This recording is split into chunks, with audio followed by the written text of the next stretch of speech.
السلام علیکم ورحمة الله وبرکاته. الله تعالی مونږ ته یو ښایسته کلمه نصیب کړې ده،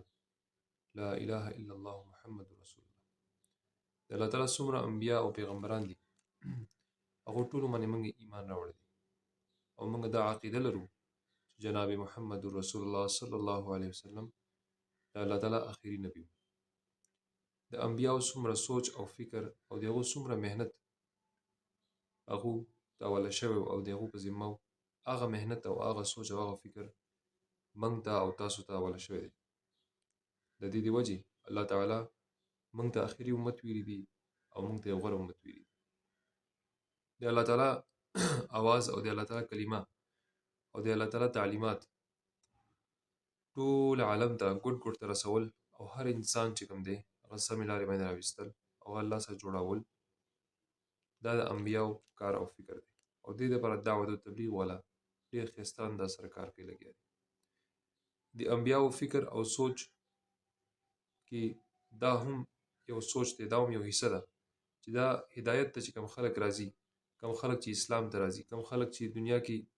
نیکې لارې باندې چلیږي او هغو لس طرزه د هغو زندګۍ ښایسته کېږي او د هغو اخلاق ښایسته کېږي او دنیا کې د انسانانو خیر غواړي، هغه انسانانو چې کوم دی د هغو حفاظت او د هغو آبادۍ دپاره فکر کول، دا د انبیاو فکر او سوچ دی. نو څنګه چې د الله تعالی دین دنیا ګوټ ګوټ ته رسول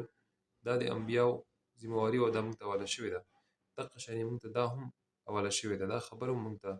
حواله شوې ده او دا سوچ هم مونږ ته راکړلی شوی دی چې څومره انسانان هدایت لارې ته رالل او هدایت لارې ته راځي، کوشش کوي او الله تعالی ته نږدې کېدو کوشش کوي او دا کوشش کوي چې څومره انسانان دي هغو ته مونږ خیر ورسوو، د هغو مونږ خدمت وکړو، داسې انسانانو له تحفظ ورکول، داسې انسانان دنیا کې آبادول، دا هم زموږ ذمواري ده. نو دې دپاره الله تعالی دا سبب ګرځولی دی چې دنیا کې څومره معاشرې دي او څومره دنیا کې کمیونټیز اوسېږي، دنیا کې هر یو کمیونټي، هر یو معاشره چې ځان مستحکم کوي، ځان آبادوي، هغې دپاره هغو ریاست قایموي.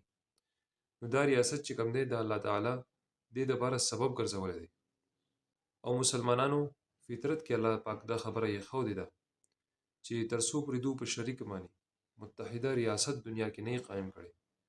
تر هغې پورې نه دوی محفوظه کېدی شي او نه آبادېدی شي. نو ضرورت د دې خبرې دی چې مسلمانانو معاشره کې دنیا کې څومره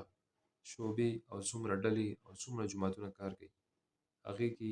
یو جماعت یو ډله خاص دې دپاره کار شروع کړي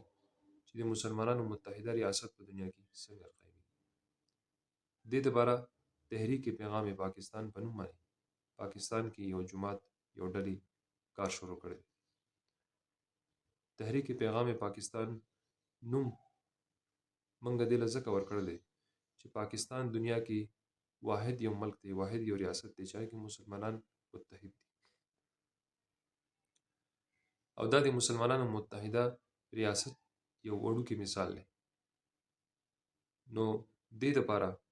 پاکستان مستحکم کول او آبادول دا د هغې اول قدم دی چې کله پاکستان مستحکم شو، آباد شو، دنیا کې څومره مسلمانان اوسېږي، موږ هغو ته د دې نظریې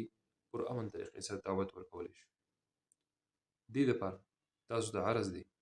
چې دې تحریک کې پوره جذبې سره، پوره شوق سره دې کې حصه واخلئ او الله تعالی نه د دې اجر حاصل کړئ. د بټګرام څومره مسلمانان زما د اواز اوري هغو ته زه عرض کوم چې دې تحریک کې ښه جذبې سره حصه واخلئ او 27 مئی به روز جمعه 4 ورځې پس بټګرام ښار کې به د دې تحریک حوالې سره سالانه علاقایي مارچ کېږي او اجتماع به کېږي. نو ټول بټګرام مسلمانانو ته عرض دی چې دې سالانه علاقایي مارچ کې شرکت وکړئ او دې نه علاوه څومره قایدین په بټګرام کې اوسېږي، څومره لیډران اوسېږي، ټولو ته د دې خبرې زه دعوت ورکوم چې تاسو دې